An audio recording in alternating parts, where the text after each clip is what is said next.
As many of you know, I ended up building a hot water tank air compressor, but previous to that, a friend of mine had dropped off this unit, a gas-powered air compressor with a automatic shutoff system that seems to be having issues. And the idea was if I fixed it, I could be able to use it until I got something up and running, but I managed to go and get the hot water tank air compressor up and running. But we're going to take a look at this because he's a good friend and I want to get it up and running for him. So what do we have here is a 5.5 horsepower, 8-gallon or 8.5 gallon system. It's a CH Extreme Contractor Series. And what you have here is you've got a 5.5 horsepower GX 160. Yes, this is the series that the Predator clones are based on, and the carbs are interchangeable, as is the pull start and everything. And it's got this throttle. So if we come around here, we've got our air outlet here, and then we have our air pump inlet here. So from your air pump, you've got this piece of copper line that comes around, and that piece of copper line comes here and it goes down in to fill the tank. You've got a pressure release here in order to release everything and control it. This right here is a plunger valve. So in here, it basically looks like a syringe. And as the syringe goes back and forth, the syringe controls this, which is a throttle cable, which runs through here, up and around, and to your throttle on the top of the motor. Now, these cables come in two lengths. There is a 21-inch cable and a 26-inch cable, depending on what you're dealing with. And this unit here is also purchasable separately. I'll make sure that there are links for both of these in the description below. And we're going to take some time to see if we can get this up and running. Now, the first thing that we need to do is make sure the motor is running correctly. I did notice while I was playing around here that if we look down in here, I don't know if you can see it in video, but the throttle does not seem to be connected. It seems to have unlocked from there. So we're going to take it apart, get the motor up and running first, and then we'll work on doing the throttle assembly. And put the choke on and give it some love.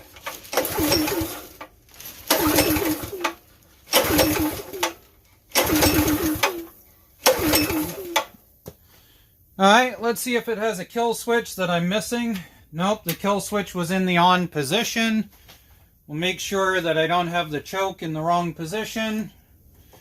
And try it again. There it goes. I had the choke in the wrong spot.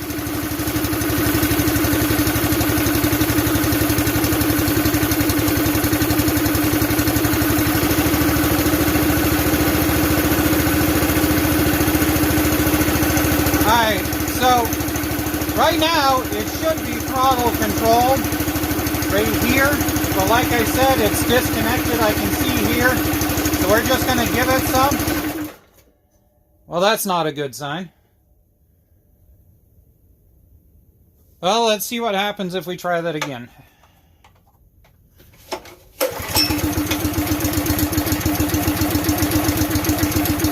Alright, so we're idling just fine. Let's slowly pull this. Nope.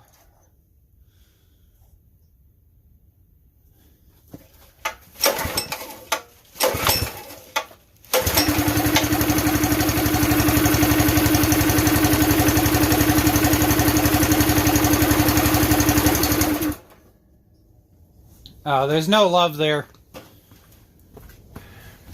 Alright, so at this point, we're going to come around to here.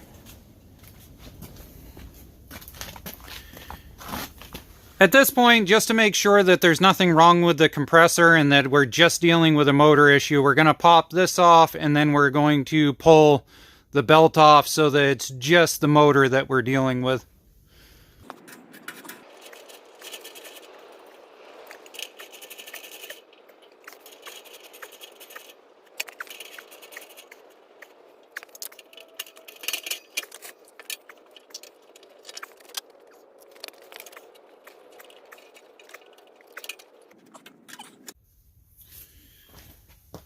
Alright, so before we go any further, we're going to pop this off. We're going to make sure that this isn't just entirely clogged and stupidly filled with mouse nest or anything else.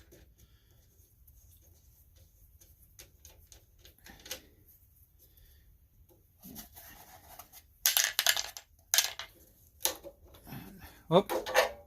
That came off, but it looks as if it's in decent enough condition. If you need one of these, I'll post up a link for these in the description also. I go through several of them. But as you can see right here, you should be able to see that that's disconnected. I'll grab the phone and get up closer. See right there, it popped out for some reason, when it should be over in this area. I also noticed that the governor spring is loose. See right there? So we're going to figure out exactly where that governor spring is supposed to go and connect that up. Alright, well luckily this actually has the same type of engine setup in it.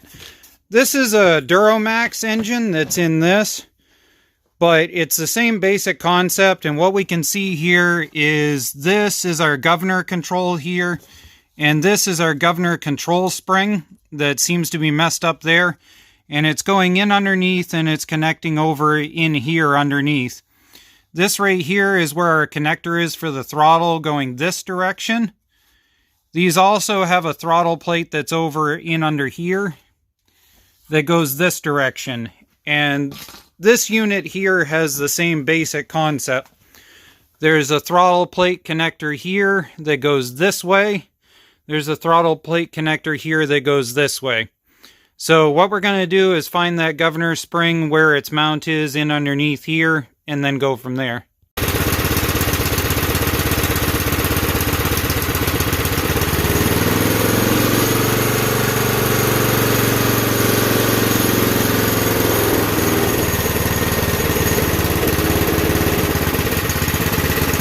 Alright, so if it was that governor spring, you should be able to give it throttle and have it do something. If not, probably something in the car. Or it could die right then. It's probably something in the carb. Alright, so I'm going to try and keep my hands out of the way here, but we're going to pop this carburetor open and see what kind of condition it's actually in. If we can. But I can tell you, it is an original carburetor. It does have the Made in Japan symbol on the side of them. If you're looking to find out whether these things is original, right here, right there, it's going to say Japan instead of the knockoff name. So that was our drain plug. It's got a little bit of corrosion on it, not too bad. And this should be the bottom of our siphon. Man, that is stuck. That has never been off of there.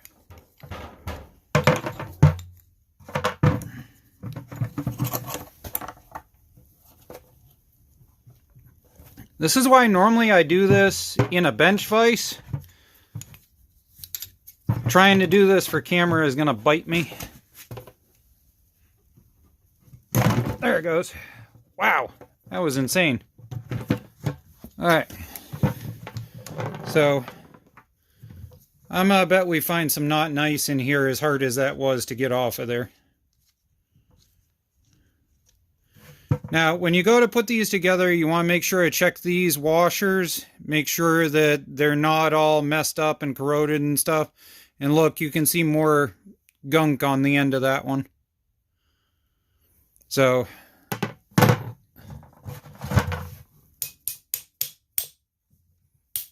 oh, there it goes. There we are. Oh yeah. That's completely filled with fun stuff. Oh yeah, you can see all the buildup there. All that icky that's on there. And so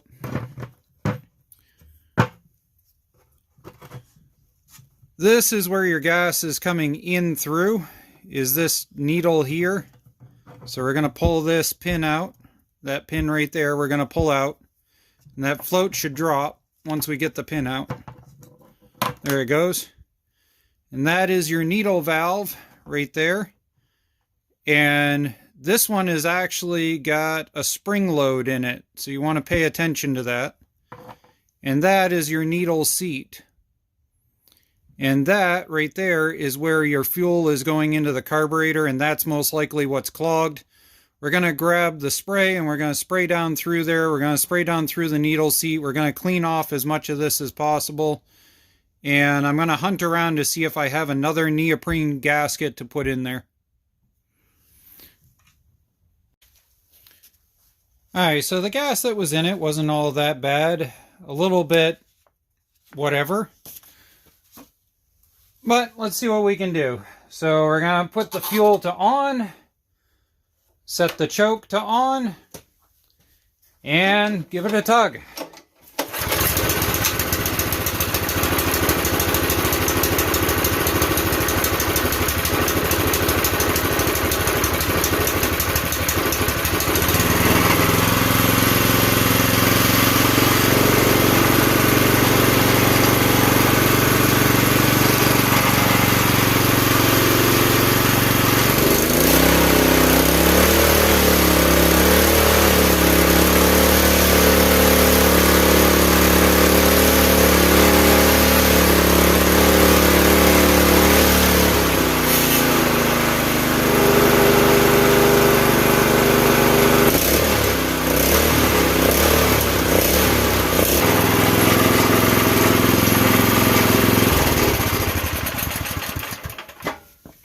I would say at that point that sounds pretty promising. So what we're going to do now is we're going to put the belt back on and go from there.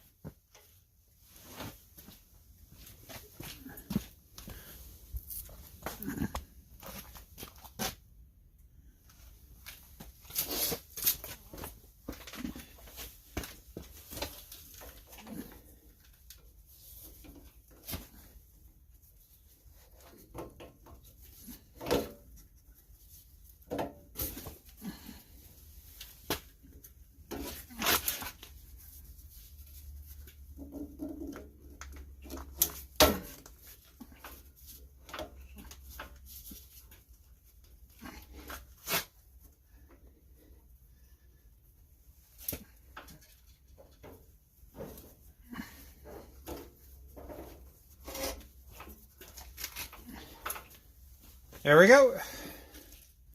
So the weird aerating noise that you can hear as that built up to the proper pressure was this valve assembly here.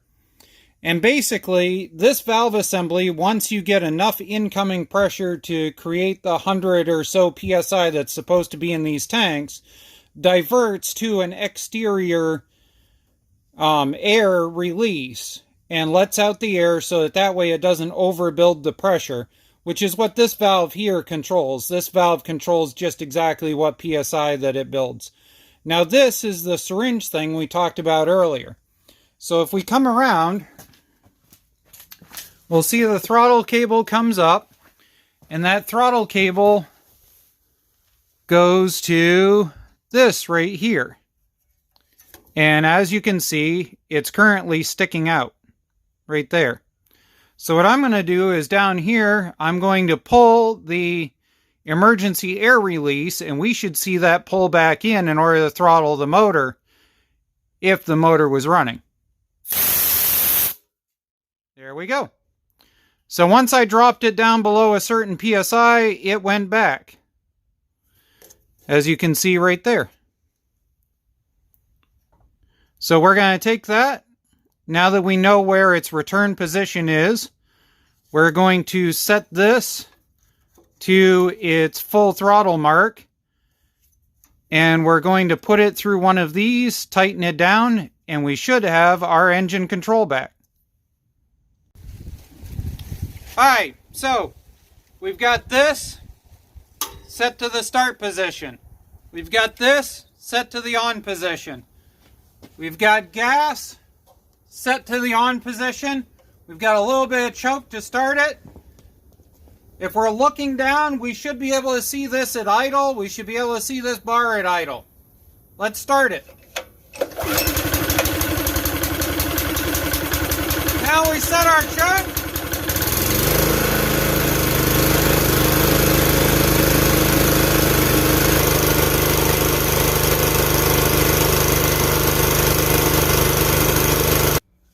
Whoa, pause the video. Right now we're about to go and have a demonstration on why it is safety bypass valves are so important. It turns out apparently this diversion valve, somebody apparently messed with and set way too high. So this safety valve over here underneath this gauge is about to do its job. Pay attention. This valve is going to go off and I'm going to have to adjust this diversion valve over here so that it stops doing it. That could have gone really bad if that safety valve hadn't have been there.